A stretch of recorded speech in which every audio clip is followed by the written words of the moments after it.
Hello, good morning students. Today in 9th class science we are continuing with the chapter and exercise of laws of motion. We have completed up to question number 15. आज question number 16 से start कर रहे हैं ना. Question number 16 देखो. An object of mass 100 kg. Object का जो मास है बच्चों वो 100 kg है. फिर इसके बाद it is accelerated uniformly from a velocity of 5 meters per second, u की value 5 meters per second, to a final velocity of 8 meters per second, v is equal to 8 meters per second दिया है. और उसके बाद क्या दिया है? in 6 seconds. Time बच्चों 6 seconds दिया है.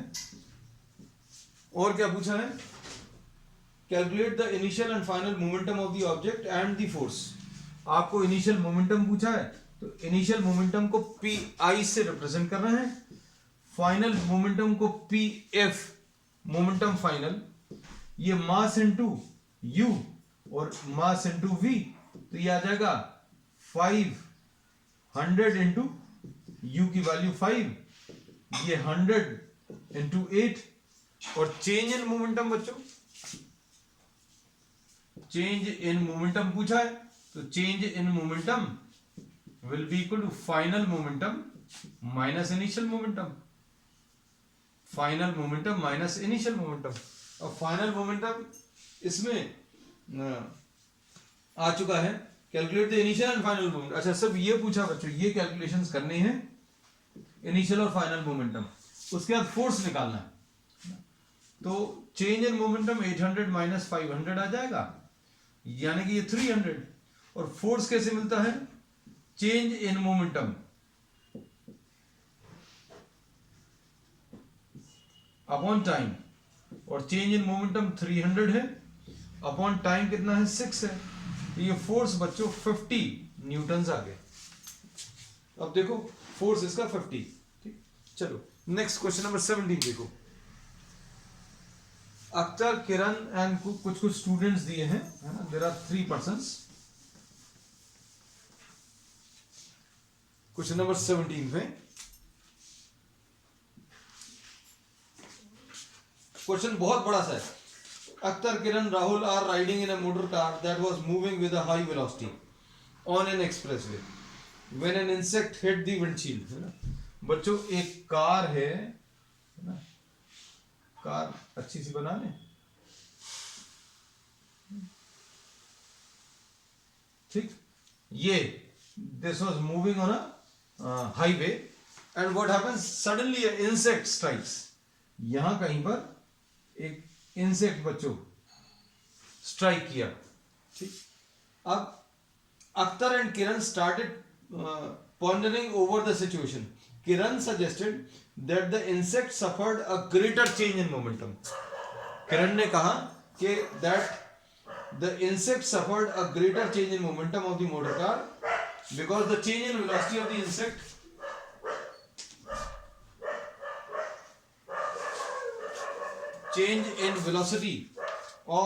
insect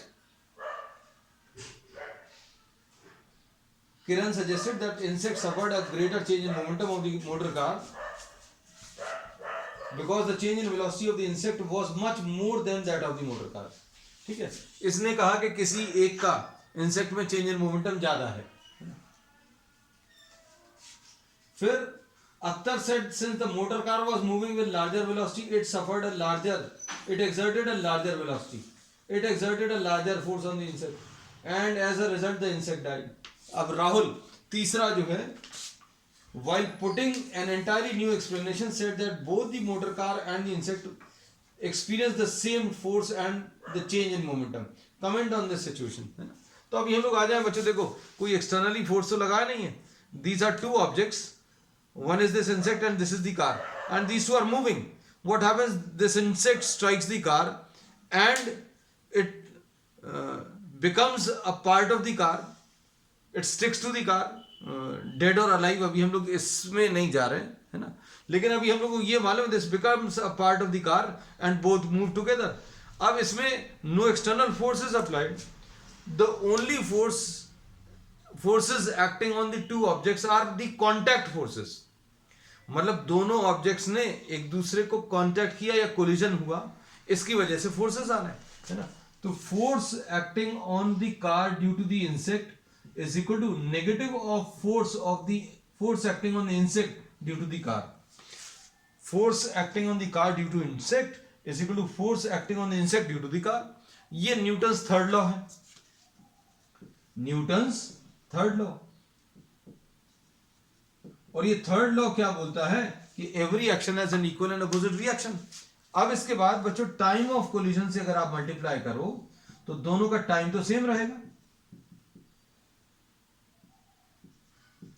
और फोर्स इनटू टाइम क्या देगा, तो अभी हम लोगों को मालूम है फोर्स क्या होता है, change in momentum, change in momentum upon time, है ना। तो टाइम को अगर आप इधर मल्टीप्लाई करो तो फोर्स इनटू टाइम आपको चेंज इन मोमेंटम देता है। फोर्स इनटू टाइम क्या दे देगा, चेंज इन मोमेंटम। तो इस बात को अच्छे से समझो, force acting on the car into the time will give you the change in momentum of the car, change in momentum of the car will be equal to what? This will be equal to force acting on insect into time will give you change in momentum of the insect. बस इससे क्या पता चल रहा है, दोनों के change जो है, दोनों का चेंज इन मोमेंटम इक्वल है। तो ये जो शुरू के दो लोग जो है ना, जो लॉजिक दे रहे थे अख्तर एंड किरण कि इसका मोमेंटम चेंज ज्यादा है उसका ज्यादा, ये ऐसा नहीं है। जो तीसरा वाला स्टूडेंट है राहुल, उसका जो लॉजिक है वो ज्यादा सही है, that both of these will suffer the same change in momentum, दोनों का चेंज इन मोमेंटम सेम रहेगा। अब वो बात अलग है कि डायरेक्शंस ऑपोजिट रहेंगे, इसके डायरेक्शंस कैसे रहेंगे बच्चों, ऑपोजिट। चलो अब question number 18, how much momentum will a dumbbell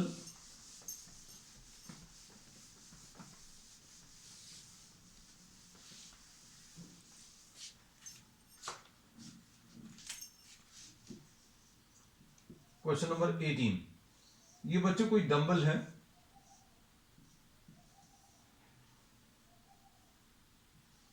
ना, this falls on the ground. ठीक, अब इसमें क्या बोला है इन्होंने, मास 10 kg, मास 10 kg है। ठीक, फिर इसके बाद क्या दिया, it falls from a height of 80 centimetre, कितने हाइट से, 80 सेंटीमीटर। तो इसमें h की वैल्यू बच्चों 0.8 मीटर्स दिया है। तो नीचे तक आते आते वेलोसिटी कितनी हो जाएगी ये बता सकते हैं, v square is equal to u square plus 2as, ऐसा लिख सकते हैं, है ना। अब इसमें क्या लिखेंगे अभी हम लोग, v square will be equal to u square, यहां पर इनिशियल वेलोसिटी तो जीरो रहेगी, तो यहां तक आते आते वेलोसिटी कितनी आ जाएगी, 2as, ये 2 इंटू a की वैल्यू 10 है और s की वैल्यू कितनी है बच्चों, 0.8 है। तो ये सॉल्व करने पर v square will be equal to 20 into 0.8, यानी कि ये कितना आ जाएगा 16। तो नीचे तक आते आते वेलोसिटी 4 मीटर पर सेकेंड, तो ग्राउंड तक आते आते before striking the ground, before striking the ground the velocity is 4 meter per second. After striking the ground, after striking the ground the velocity becomes 0. भाई यहां से ओके, मोमेंटम इज 40, अच्छा ठीक है, ठीक है बेटा। अब इसमें अभी हम लोगों ने क्या बोला कि जब ये यहां पर था तो इसकी वेलोसिटी 0 थी, जब इसको रिलीज किया तो क्या हुआ, नीचे तक आते आते कितनी हो गई, 4 मीटर पर सेकेंड। स्ट्राइक करने के बाद वेलोसिटी कितनी हो गई, 0, है ना। तो अब इनिशियल मोमेंटम कितना आ जाएगा बच्चों, initial momentum before striking the ground, before striking the ground, कितना आ जाएगा? मास कितना बच्चों? 10, वेलोसिटी कितनी है? 4. फाइनल मोमेंटम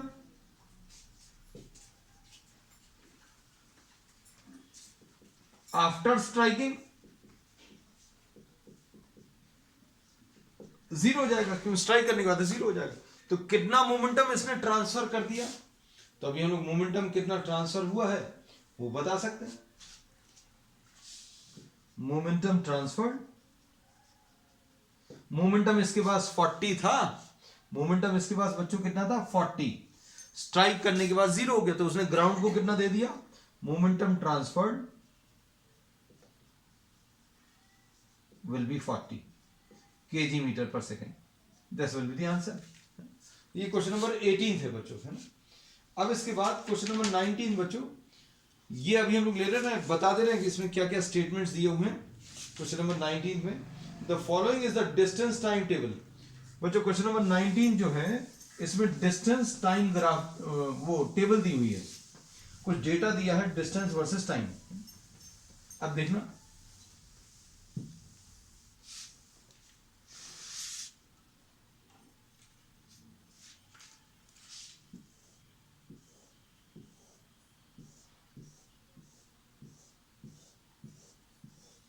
अब इसमें क्या डेटा दिया है? टाइम और डिस्टेंस. ये टाइम है, ये डिस्टेंस है, टाइम टी है, और टाइम कितना दिया है? 0 1 2 3 4 5 6 7. 0 1 2 3 4 5 6 एंड 7. ठीक. अब इसके बाद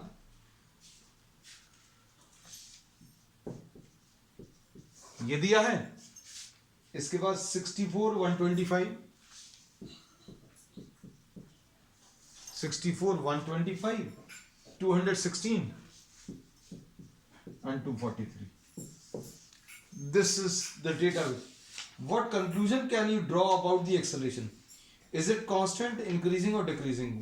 What do you infer about the forces acting on the object? तो अब इसमें देखो बच्चों,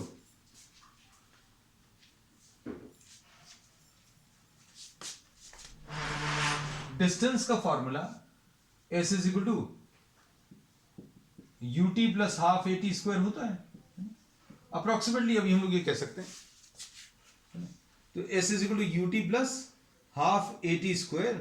तो इसमें इनिशियल स्पीड अगर आप इसको 0 माने, अगर आप इनिशियल स्पीड 0 मान रहे हैं, just we are just trying to understand what is the type of motion. Initial velocity 0 अगर माने तो एस की वैल्यू हाफ एटी स्क्वायर आएगा. इससे एक्सेलरेशन क्या मिलेगा? 2s अपॉन टी स्क्वायर, है ना. 2 into the distance divided by time का स्क्वायर, है ना. तो देखो 2 into the distance divided by time का स्क्वायर. इसके लिए तो कैलकुलेशंस नहीं कर रहे. 2 into the distance divided by time square. इधर पर 2 into distance divided by time का square. 2 into the distance divided by time square. यहां पर 2 into distance divided by time square. Once again the same, 2 into 125 divided by 5 square. यहां पर 2 into 216 divided by 6 square. 2 into 243 upon 7 square. तो अगर आप देखो ये 2 आ गया, ये 4 आ गया.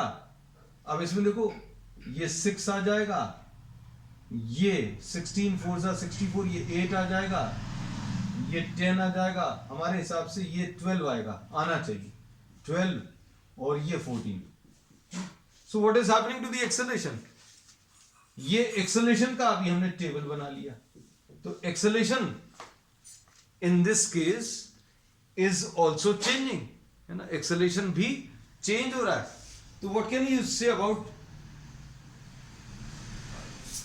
इसमें क्या पूछा? What can you say about the acceleration? So acceleration is increasing, acceleration is increasing. उसके बाद क्या पूछा है? Force acting on the object. तो अब इसमें फोर्स कैसा होता है बच्चों? फोर्स इज प्रोपोर्शनल टू या force is equal to mass into acceleration होता है ना। तो एक्सेलरेशन अगर इंक्रीज हो रहा है, if acceleration is increasing then force also increases with time. चलो बस इतना ही सा था इसमें। This is what question number 18। अब इसके बाद क्वेश्चन नंबर 19 देख लो। सॉरी ये क्वेश्चन नंबर बच्चों कौन सा था? दिस वाज क्वेश्चन नंबर 19 है ना। डंबल वाला 18 था, ये 19 था। This was question number 19। अब हम लोग जो ले रहे हैं वो क्वेश्चन नंबर 20। Next question.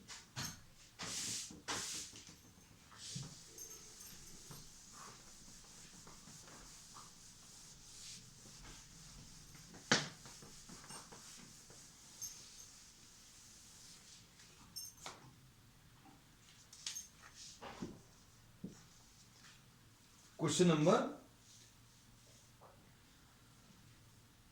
20। अब इसमें इन्होंने क्या बोला है? टू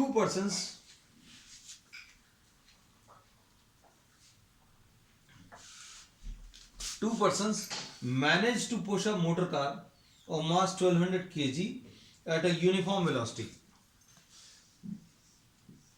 ये कार है, इसको पुश करने के लिए two persons, if two persons are pushing this car then this car is moving with a constant velocity. अब इसको अच्छे समझना, ये बहुत इंपॉर्टेंट चीज है। अगर अभी हम किसी चीज पर फोर्स लगा रहे हैं तो एक्सेलरेशन आना चाहिए।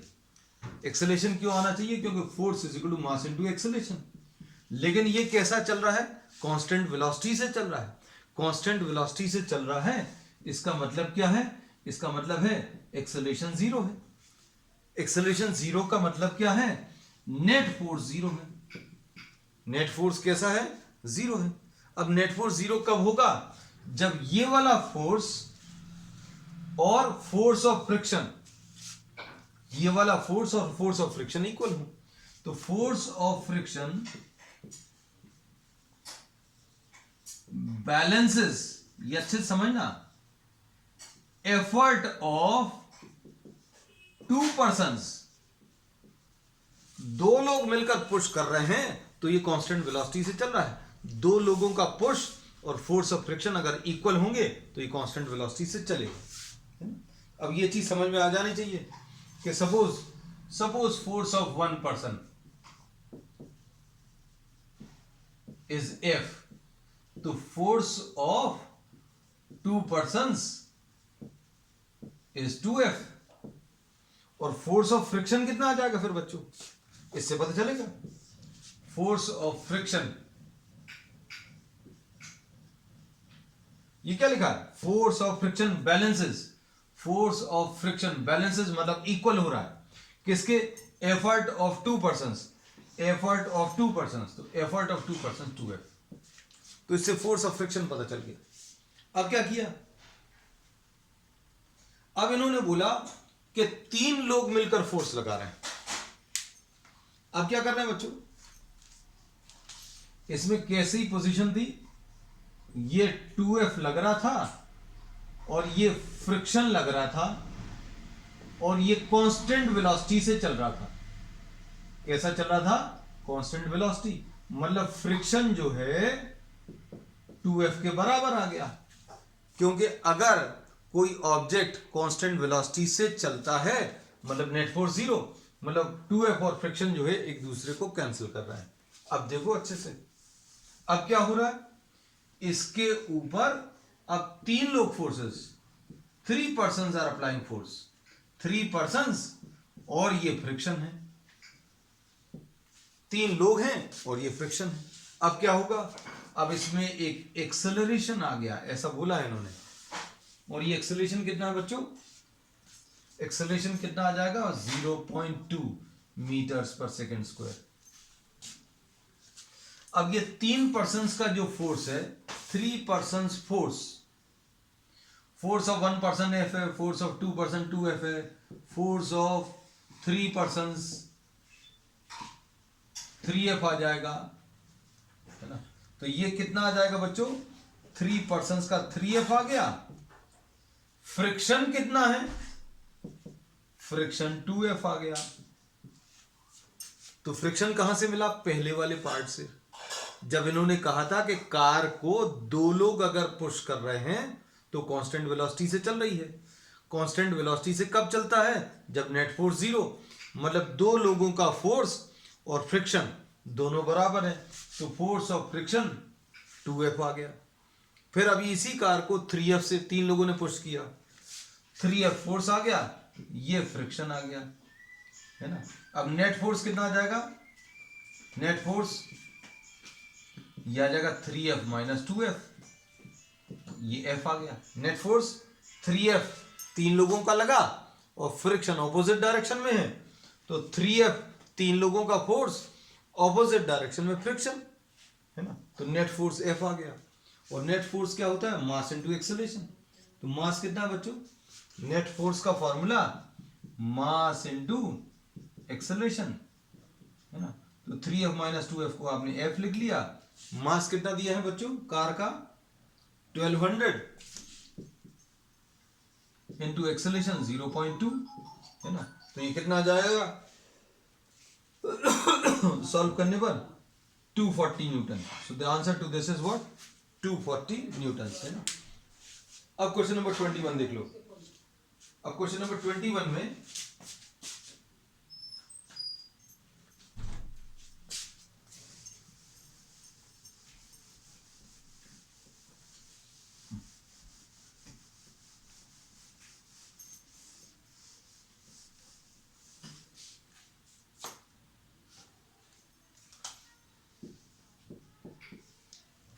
Question number 21.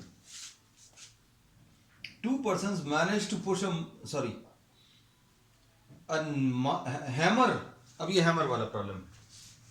A hammer of mass 500 grams moving at 50 meters per second strikes a nail. ये बच्चों nail है,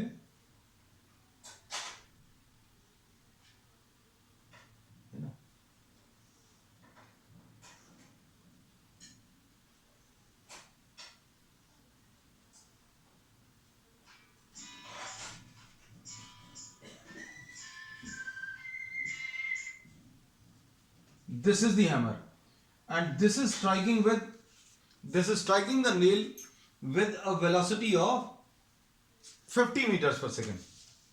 u की वैल्यू 50 meters per second, ठीक है। स्ट्राइक करने के बाद क्या होगा बच्चों, स्ट्राइक करने के बाद हैमर की वेलोसिटी तो 0 हो जाएगी।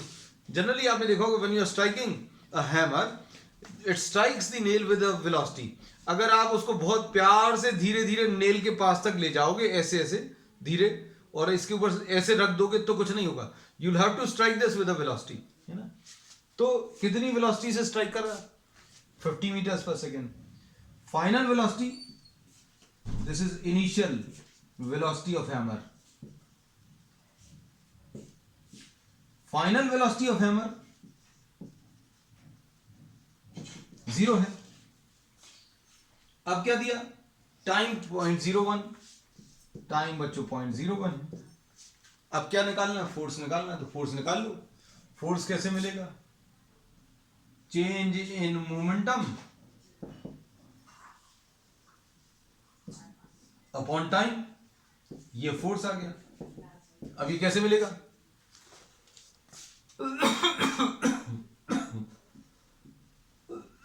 फाइनल मोमेंटम, इसको शॉर्ट में लिखते हैं बच्चों, P F minus P I upon time.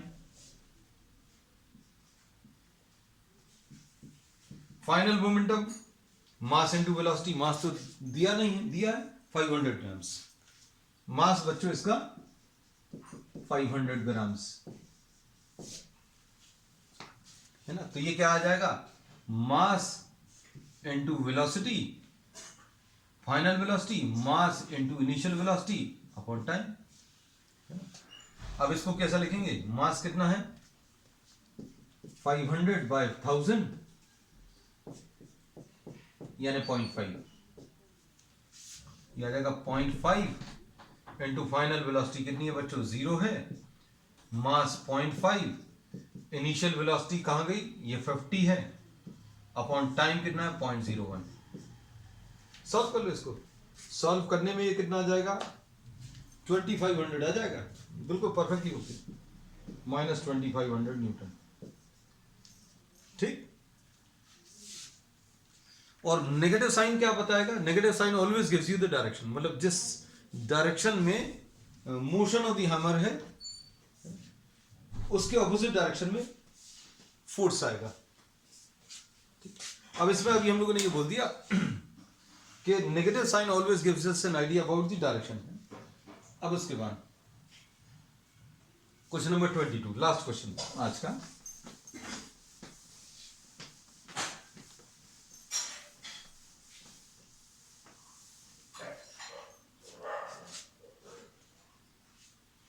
A motor car of mass 1200 kg, question number 22, mass 1200 kg, ठीक, फिर इसके बाद U 90 kilometre per hour, 90 kilometre per hour दिया। क्वेश्चन में देखना, a motor car of mass 1200 kg is moving along a straight line with a uniform velocity of 90 kmph kilometers per hour. Its velocity is slowed down to 18 kilometers per hour. Final velocity 18 kilometers per hour. ठीक है, ऐसा कुछ दिया। फिर उसके बाद in 4 seconds, time 4 second. अब इसके बाद क्या, calculate the acceleration and the change in momentum. Also calculate the magnitude of the force, है ना। तो सारी चीजें पूछी। Initial momentum, mass into velocity, mass कितना है 1200 इनटू वेलोसिटी कितनी है बच्चों, इसको 90 इनटू 5/18 लिख लें, 18 5 यानी 25 मीटर्स पर सेकेंड। हमने किलोमीटर्स पर आवर को मीटर्स पर सेकेंड में चेंज कर लिया, तो ये कितना आ जाएगा 1200 इंटू 25, है ना। इसको 18 इंटू 5/18 कर लो, तो ये 5 आ जाएगा, है ना। अब क्या बोलेंगे इसमें,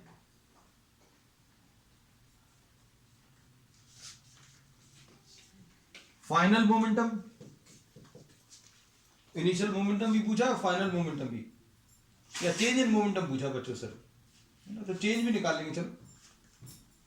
फाइनल मोमेंटम क्या आ जाएगा, मास इनटू वेलोसिटी 5, तो change in momentum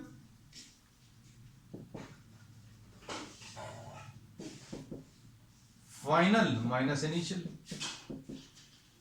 final minus initial यानी 1200 इंटू 5 माइनस 1200 इंटू 25, तो यह आ जाएगा 1200 इंटू 5 माइनस 25 यानी -20 यानी -24,000, ऐसा कुछ आ जाएगा।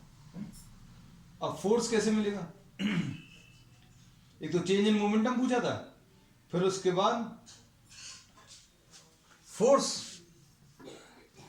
Force is change in momentum upon time, change in momentum upon time, है ना। तो ये कितना आ जाएगा -24,000 अपॉन टाइम कितना है 4, तो ये आ जाएगा 6,000, -6,000 न्यूटन्स। और क्या पूछा बच्चों, ठीक। अब इसमें एक्सेलरेशन भी पूछा है, तो एक्सेलरेशन कैसे मिलेगा, acceleration is what v minus u upon t। v कितना है 5 माइनस u कितना 25 डिवाइडेड बाय टाइम कितना 4, 5 meters per second square. So this finishes the exercise and we will continue with some extra problems on the next one. That's all for today.